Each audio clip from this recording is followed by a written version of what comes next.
Greetings from Overbrewing Cuteness of Fluffykins. This is Quent, and you're watching a video from days 9 and 10. Well, not much happened recently. Let's look at the map. As you can see on the map, zombies are still getting closer to our town. We've been pushing them away a little bit, but probably not as hard as we could now when we have the faucet. Instead, most of us is just sitting in town and, well, we're building things because we've been neglecting and postponing every possible building, and well, now we have to catch up with the other towns. But I'll get to the buildings in a moment. Yesterday only few people went outside. Their mission was to clear the path leading to buildings located in northeast. That was a preparation for today's camping. We'll have 2 people camping in the north and 1 more person will camp in the east. So we'll have total 3 campers tonight. Wish them good luck. And well, that's pretty much it. Most of the people were asked to stay in town and build. I got to say, this is pretty boring part of the game, and I'm not really big fan of this part, but well, somebody has to do it. Somebody has to stay and build.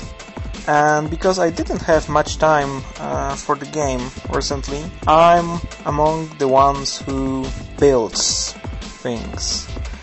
Well, nice thing is we have enough water for everyone, so even builders can drink every day. We don't eat every day though.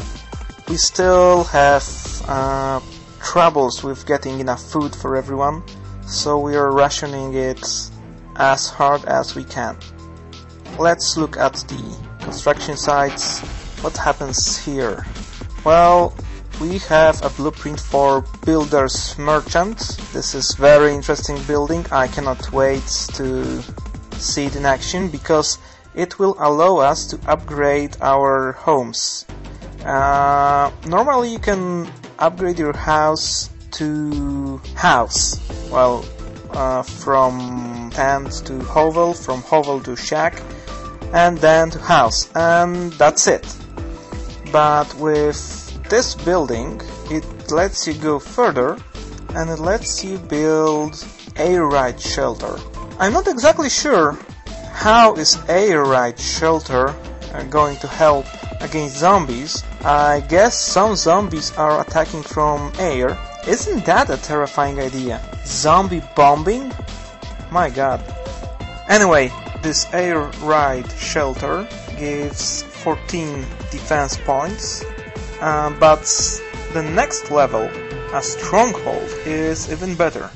And we are probably going to be building strongholds as long as we find enough cement for concrete, because it requires shaped concrete blocks to be upgraded to the level of stronghold. But it gives 20 defense points. That's huge compared to house. That's the double amount of it. And it also requires 7 action points. So it means we will have to spare some premium food to have it done. Or we'll have to be lucky with dice or cards to get this additional action point. That will be very helpful. I don't think everyone will get stronghold. Probably we won't have enough unshaped concrete blocks. But I really hope to see at least some strongholds being built, because I have never seen anything beyond house in this game, and I am very excited to see next levels in action. We are not going to upgrade beyond the stronghold though. Nuclear bunker. Well, as I can see, nobody ever built it, because even Wiki doesn't know how much defense does it give.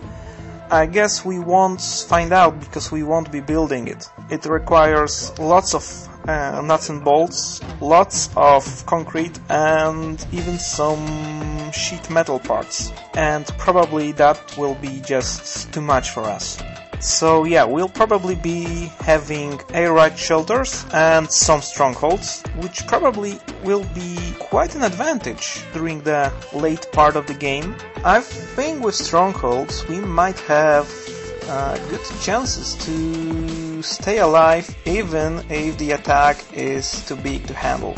Other interesting blueprints we got are Falls Town, which will be starting pretty soon. I think it's the next building on our list. And besides the Falls Town we have also the Labyrinth. Both those buildings give quite a lot of defense, but they also require lots of action points. Besides that we got the Bonfire. I think that's one of the best temporary buildings, and the Frat House, which is also very good and also temporary. We are still getting water buildings. We got the drilling rig, we got hydraulic network, so lots of buildings that give us water, and we are not even rationing, as I mentioned before. So yeah, that's pretty much it. We've been building some of the smaller projects like armor plating and such. Earlier today I thought we don't have enough nuts and bolts, because we've been spending lots of nuts and bolts for those smaller buildings, and a few hours ago, as I checked, we only had 3 nuts and bolts in bank. That was definitely not enough. Now we have 6. As it turned out, we have 16 broken electronic devices and 14 mechanisms. We still don't have Jarpen Table, of course, so still no search tower for us. Even though we have the blueprints for like, well, forever right now, but we still can't build it, we still can't build. Oh, we also have the factory, but this is another building that we cannot build because we don't have those damn Jarpen tables. I never thought that would be such a problem. So yep, that's all for now, and see you in another video.